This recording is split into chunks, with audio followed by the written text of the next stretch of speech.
Assalamualaikum warahmatullahi wabarakatuh. Di sini saya akan menjelaskan materi tentang persiapan penetasan. Persiapan penetasan sendiri prinsipnya yaitu menyediakan lingkungan yang sesuai untuk perkembangan embrio unggas. Penetasan sendiri terbagi menjadi dua, yaitu ada natural incubation dan artificial incubation. Yang pertama, natural incubation, yaitu penetasan yang dilakukan langsung oleh induknya sama atau beda spesies. Nah, untuk contoh pada penetasan alami itu ada maleo yang dilakukan oleh alam, sedangkan merpati itu dilakukan oleh induknya sendiri. Lalu selanjutnya kelebihan dan kekurangannya. Kelebihannya itu mudah dilakukan, tidak memerlukan alat, dan tidak bergantung pada sumber panas. Sedangkan kekurangannya itu kapasitasnya lebih sedikit, produksinya lebih rendah, dan mudah tertular penyakit. Nah, untuk selanjutnya yaitu ada penetasan buatan atau artificial incubation. Prinsipnya itu menyediakan lingkungan yang sesuai seperti suhu, kelembaban, dan sirkulasi udara untuk perkembangan embrio unggas secara optimal menggunakan mesin tetas. Kelebihannya sendiri itu dari produksinya itu dapat ditingkatkan, kapasitasnya lebih tinggi dan tidak mudah terserang penyakit. Sedangkan kekurangannya itu membutuhkan keahlian khusus, membutuhkan biaya yang cukup besar, dan sangat bergantung pada sumber panas. Lalu selanjutnya yaitu ada hal-hal yang perlu diperhatikan dalam persiapan penetasan menggunakan mesin tetas. Yang pertama ada pemilihan telur, lalu ada fumigasi, ruang mesin tetas, pemutaran telur, candling, dan posisi telur. Yang pertama ada pemilihan telur, yaitu asal telur yang telur tersebut harus berasal dari indukan yang sudah dikawinkan. Lalu ada besar telur, telur tersebut yang tidak terlalu besar dan tidak terlalu kecil atau sedang. Lalu ada bentuk telur tersebut tidak terlalu bulat atau tidak terlalu lonjong. Lalu ada kerabang telur yang tidak terlalu tebal dan tidak terlalu tipis, sedang.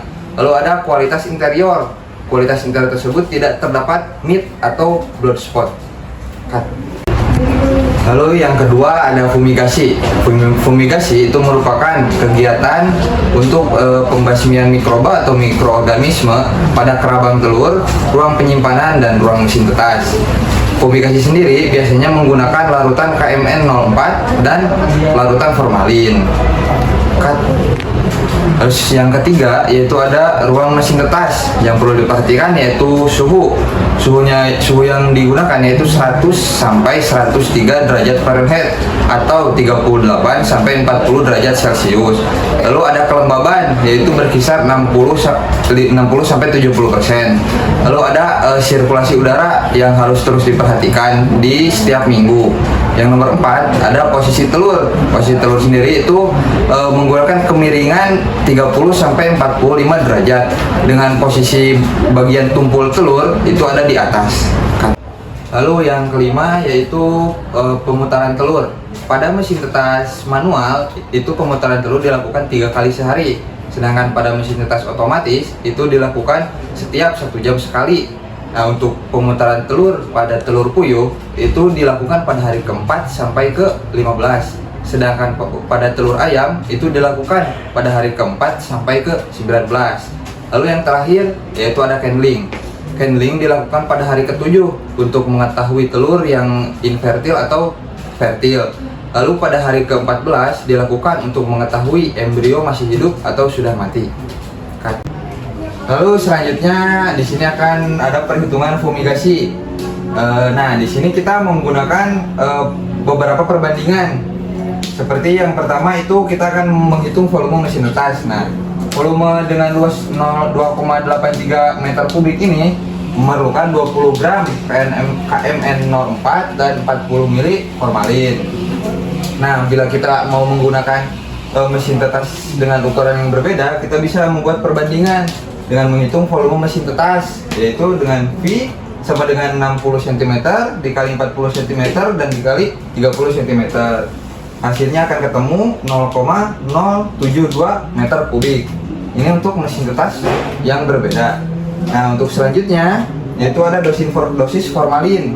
Di sini juga kita menggunakan perbandingan seperti kebutuhan dengan luas 2,83 meter kubik yaitu membutuhkan 40 mili formalin. Nah, berarti di sini kita akan menggunakan luas ini 0,072 meter kubik sama dengan X sama dengan 0,072 kebutuhan formalin dengan luas yang perbandingan dikali 40 mili, sehingga ketemu 1,02 mili formalin. Itu untuk kebutuhan formalinnya.